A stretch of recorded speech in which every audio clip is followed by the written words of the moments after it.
It's now Sidney Corcos. Sidney Corcos was born in 1949 in Agadir, Morocco. Came with his family to Israel in 1959 and continued the work of his father, who was an historian, subsequently working and immersing himself in the history of the Jewish community of Essaouira, Mogador. So he will be talking about this aspect today. In Jerusalem, he directs a museum and is involved in the establishment of a Jewish museum and the reconstruction and renovation of the main synagogue of Essaouira, Mogador in Morocco.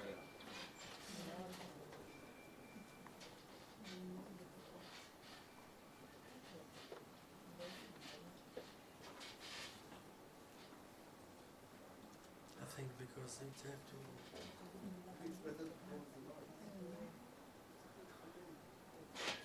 מתחמם. No, it's okay. It's have to... Okay.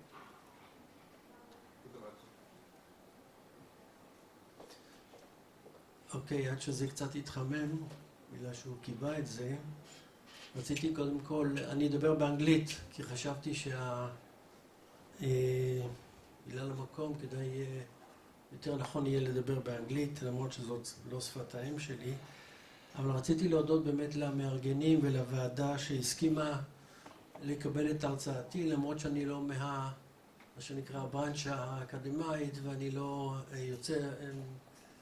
נמצא באיזה מסגרת של אוניברסיטה מסודרת, ואני חוקר בצורה עצמאית. Okay, the process of the European penetration of North Africa was a creeping one. Beginning when Portugal in the 15th century began to gain control over part of the North African coast, in which they established as strategic point 6 cities and built 6 forts. One of these Portuguese forts was the Castelo Real, built in 1506, but which had already been abandoned in 1525. During the 16th century, colonial power, including Spain, England, and Netherlands and France, tried in vain to conquer the area. The Castelo Real would eventually become the port city of Mogador, or Essaouira, as you can see on the map. Essaouira, it's an Arabic name, established in 1767 by the Sultan Sidi Mohammed bin Abdallah in order to open Morocco to trade with the outside world and to consolidate his kingdom. The great power of the time began to show more and more interest in Morocco and realized its strategic geopolitical location and economic importance as a backdoor to Europe and its connection to Africa by trans-Saharan routes. Through the effort of the Sultan, Mogador opened its door to European market, provided commercial independence, real or imagined, to a group of select merchants, most of whom were Jews. European ships began to call at the port and with more and more frequency. As a consequence, the town and the citizens became more exposed to the influence of the countries which they traded.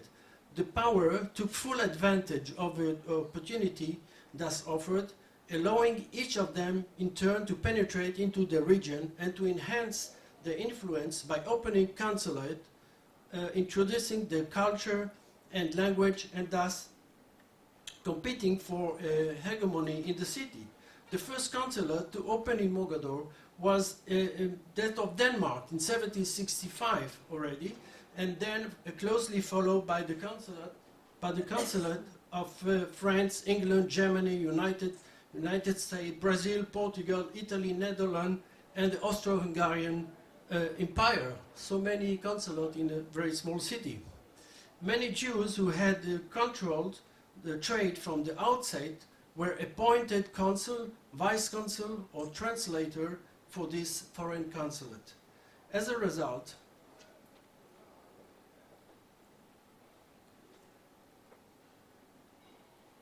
the result of the burgeoning trade, contacts were made with traders and merchants in major ports as London, Marseille, and Boston, and later with ports of Netherlands, Germany, Denmark, and Belgium. Within a decade of its establishment, Mogador had become the leading port of Morocco, and its international activity accelerated the penetration of Europeans both to the city and to Mogador in general. They now ensued a golden age of trade camel caravan traveling across the Sahara Desert, connecting Sudan and the black African hinterland with Mogador, and via its port to Europe, bringing a wealth of goods including ostrich feather, gold dust, spices and precious wood, animal hides and even slaves. But the Moroccan Sultan always remained in complete command of the volume of the trading, which he controlled by granting permission for export and collecting tax revenue, but by so doing, the prosperity and very existence of the state became dependent on an activity dominated by foreigners, the colonial superpower of the time. At the beginning, trade flourished when the French first had control, but then at the beginning of the 18th century, there were indications of slowdown when the European, mainly the French, began to restrict or limit import because of the epidemic raging in Mogador itself, but also because of the Napoleonic Wars. Later, the Sultan Moulay Slimane, who ascended the Moroccan throne in 1822, introduced a policy of closure to European traders. The English took advantage of this situation and established a large base of goods and warehouse in Gibraltar for trade with Morocco, and increased their share in it with more than 50%. The French, who had already been in control of Algeria since 1830, were determined to dominate the whole of North Africa, as a major crisis over Mogador took place on August 15.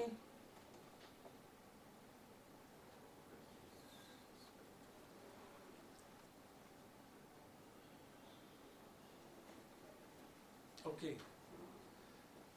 In August 15, 1844, a day after the French victory in the Battle of Isly on the Moroccan-Algerian border, when the French Armada, under the command of the Prince of Joinville, approached the coast of Mogador and without warning started a heavy naval bombardment. The main objective of the shelling was the Scala, as you can see here, where the coastal battery of cannon protecting the city stood. Nearby was the Jewish quarter, the Melah, and many casualties were inflicted, and there were a considerable panic, causing much of the population, including the Jews and Europeans, to flee, leaving behind their goods and merchandise, and they were looted by the Arabs from the area surrounding. The Jews were for the first time the victim of French aspiration in Morocco. The defeat of the French of the Moroccan forces in the Battle of Isly and the subsequent attack on Mogador was significant, with psychological effect on Morocco, leading to unrest among the tribes and rebellion in different cities and region, mainly in the south, but also in the Mogador area. This led to a new agreement that further strengthening the domination of the European power, mainly of France, in Morocco. Furthermore, a commercial treaty with England in 1856 led to the abolishment of the state monopoly on export and the reduction of various taxes. In London, English jury included several former merchants from Mogador to an effort to deepen its influence in the city and help their brethren, initiated under the leadership of the merchant Judah Levi Yuli, the establishment of a new body called the Committee for Relief of the Suffrage of Mogador, with Sir Moses Montefiore as its president.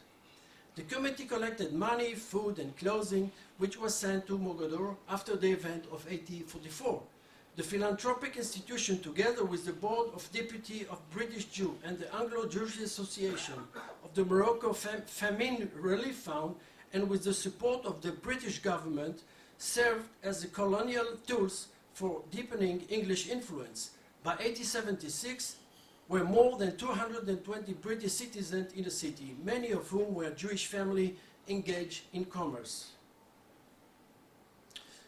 There was even a permanent correspondent of the Jewish Chronicle in town.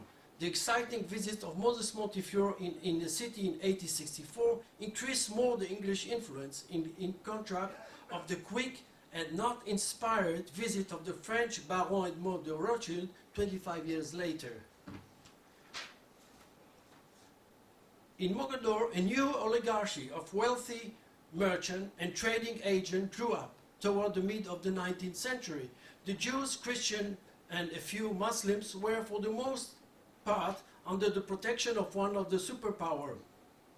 The proliferation of the commerce and the penetration of Europeans attracted to the city thousands of Jews, many from the towns and the rural south, as part of the process of internal migration that was taking place throughout Morocco. The city became a shelter for impoverished Jewish refugees. It led to a creation of two separate socio-economic societies within the town, not dissimilar to a typical European town of the period. However, at the same time, Jewish rabbinical philosophy and literature flourished together with well-known craftsmen in the field of jewelry. The protected Jews were now granted immunity from their former dhimmi status and payment of poll tax. They were granted a range of trade benefits, credit and judicial privileges. In 1893, about 300 residents and their families held various protection. Most of them Jews and many others had full European citizenship. Lately I discovered that in 1915 about 500 foreigners were residents from 11 different countries in the city. A new class of privileged Jews and a few Muslims came into being. All this development led to Europeanization of the city, which became a cosmopolitan variety of a melting point, where its residents spoke a mixture of local and European languages, adopted European fashion, habits and cuisine, and imported luxury goods and furniture. In Jewish private libraries, the best of French English literature could be found together with rabbinical books, and in the corner of every salon in the special houses of the Casbah stood a piano. Even a restricted, exclusive for acceptable people, Jews, Christian and Arab, was established. This exotic Arab city was dressed in an extraordinary European decor. Inevitably, this change of style in the town brought in the wake of the arrival of, I quote, fast, questionable women who make daily scandals, disorder that can lead to disaster, as was formulated by 38 residents living in the Casbah who called themselves representative of the superpowers, and also lodged a complaint with the French consul. When the number of people receiving protection from the superpower increased, it led to dissatisfaction among many locals who demanded that they be cancelled. This led to a conference in early 1880 in Madrid with the aim of regulating the matter of determining new rules. In Mogador, this created great concern among the Jews who were afraid to lose not only their special status but also basic protection. The result of the conference was not those of the Moroccan had hoped, but the opposite. The granting of privilege was extended and Europeans were not allowed to purchase real estate. The competition between the English and the French and the other power over dominance in the city was reflected in a struggle for every house and warehouse because of a severe shortage of suitable premise, particularly among merchant and trading firms. About 200 of them filed application to the Marzem, to the local authority in 1880 for home and warehouse, an important source of revenue for the Marzem itself. The Madrid Conference created a precedent by which no change could be made in Morocco without the consent of the power. In fact, the conference represented the loss of Moroccan independence. In 1875, the opening of the Alliance Universelle School in Mogador, under the influence and inspiration and encouragement of Auguste Baumier, that you can see here in the middle,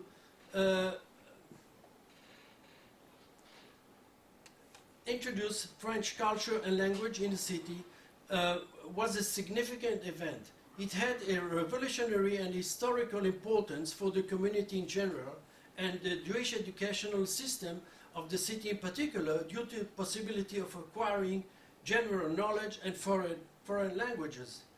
For the first time, children were able to escape from the dark room of the traditional Talmud Torah to the light of modern school, relatively special classes, and the provision of meals, clothes, and medical treatment.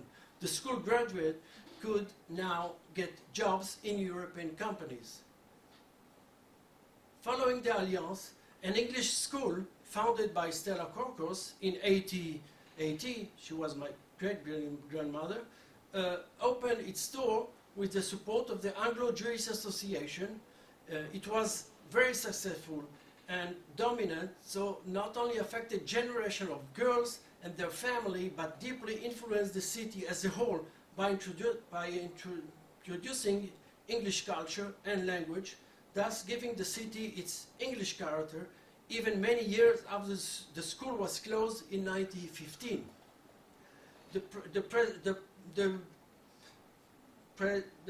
The presence of France, Great Britain, and Spain in Mogador provided fertile ground for the Christian missionaries.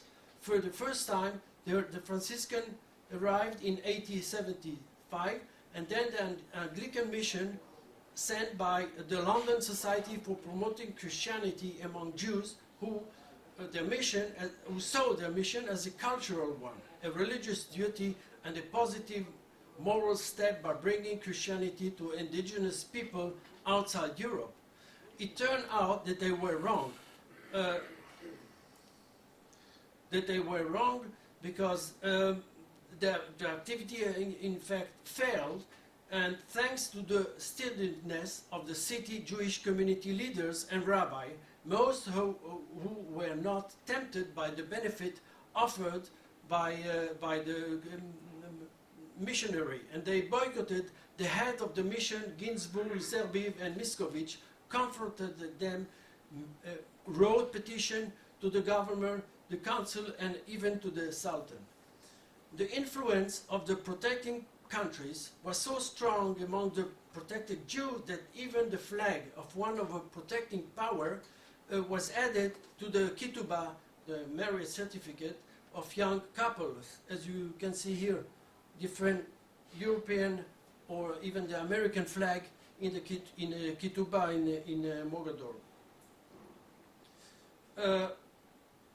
In the city, there were no local doctors, Muslim or Jewish, until the first half of the 20th century. This is why the European doctor in the city was of the utmost importance, often a matter of life and death, due to the disease and epidemic, and often struck the population. For almost 100 years, since 1844, a series of French doctors came and went. They acted to save life, and regardless to religion and nationality, and often risked their life when they came to treat patients in the epidemic-stricken Melah. Steamer company like the English Forward and the French Paquet ruled unchallenged the naval traffic and maritime trade between Morocco, especially Mogador, and outside the world, with respect to port of Marseille, Antwerp, Amsterdam, London, Manchester, and others.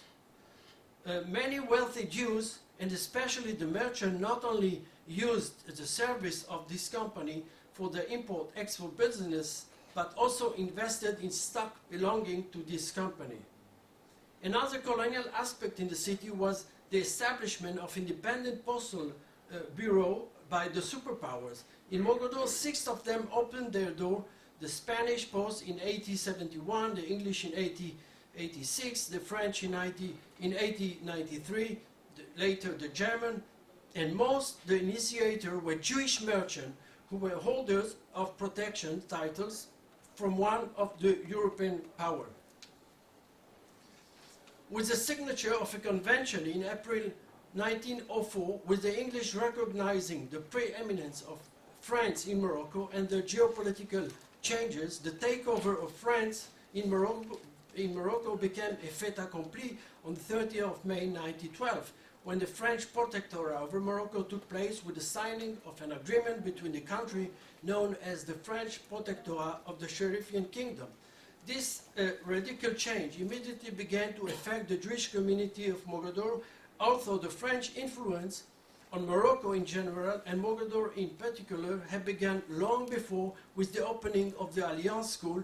In his report of 1912, the school director Loubaton wrote in his annual report, quote, "The French colonial dream come true." In fact, the English gave up on their aspiration in Morocco to the displeasure of the Anglophile of the city.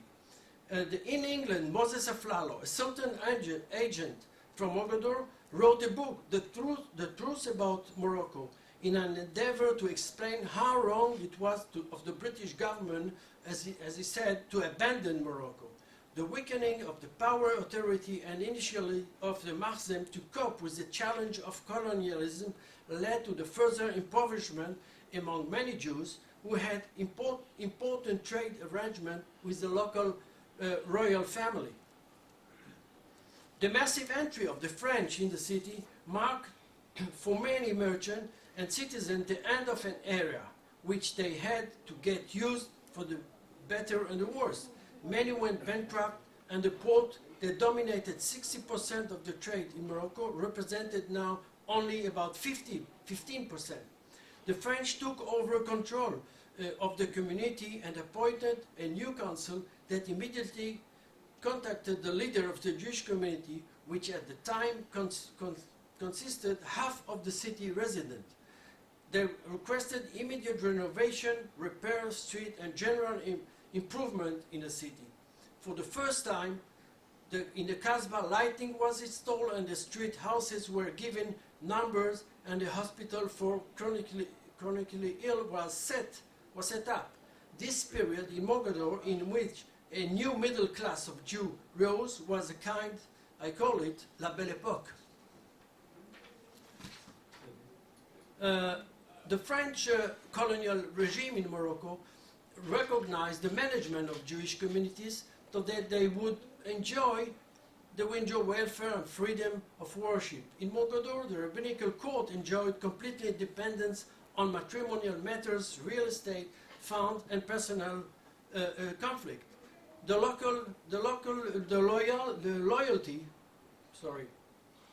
loyalty of the Jewish community leaders of Mogador to France during the Protectorate was great. It was emphasized in official events at various ceremonial celebrations like the Bastille Day on the 14th of July, in which formal speeches of the leader were filled with words of praise to France and for the leader of the Protectorate. They even went so far to say, quote, that the national day the 14th of July is the national day for the Jews. The slow demise and fading of the city port and the cessation of trading with England decided the fate of the Jewish community and led to a process of regression and degeneration of the entire city. An emigration process from the city was inevitably. By 1935, half of the city Jewish have left for Casablanca and Agadir, and by early 1950, there were only 5,000 Jews left in the town. The independence of Morocco from France in 1956 and the ending of the Protectorate, together with the establishment of the State of Israel, brought about the final ending of this unique Jewish community. The story of Mogador in the context of colonial power remains an interesting and exceptional case in Moroccan history in general and in the Jewish history in particular, as one of the most influenced Jewish community by colonialism in an Arab country. Thank you.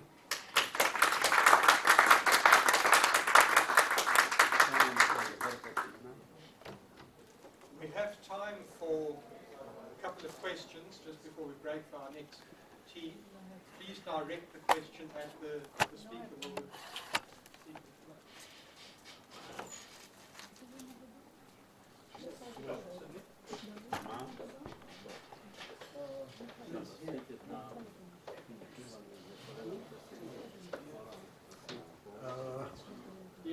Okay, I would like Mr. Corcos to ask you something. I guess that the pictures are from the collection of your late father, David Corcos, or not? And in this, maybe you say something about your father. Well, most of the pictures are most of the pictures and the material we have, it's familial archives, you can call it. I have a personal archive. We brought with us many documents and pictures from Morocco. It is rare because most of the Moroccan Jewry didn't brought anything. I know that because I'm doing some research and I'm talking to families and so on. And it's a pity that a lot of material just was left in Morocco. We had the change. My father was a historian, and so he had let's say the sense, of course, to take all this. We left a lot of things, but the important material and books and everything we brought with us from Morocco. I don't see any other questions, but Adam? A question about Max Nathan. Are you aware of any contact that he had with Jews in any of the settings in which he spent time? So in Durban, you said that the Jewish community was reluctant to make have a separate function for him. Was there sustained contact during his time there? And then in Ireland, did he think of himself in his practice and religion as a Jew? Was it mainly an identity imposed on him? Did he seek out contact with Jews?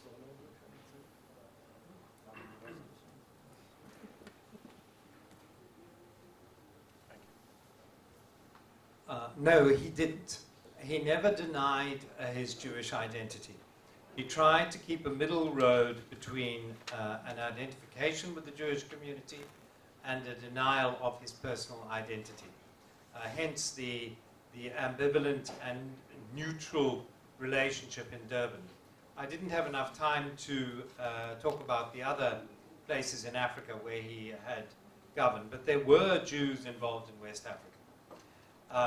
His deep involvement with West African trade would have brought him into contact with Jewish merchants based in Liverpool, but he always tried, he was a loner, he tried to walk his own path, and I think the destination he saw at the end of that path was to be an English gentleman. And he retired to the county of Somerset and bought a manor house and potted around writing local histories of the medieval period.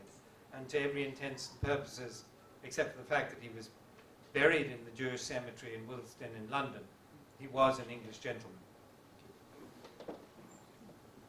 I have a small question for you.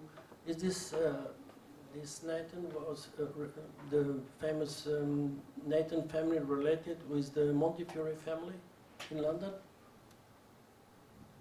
Yes, I think there was a distant relationship. Certainly his grandfather, I think, was patronized by the Montefiore family, yes.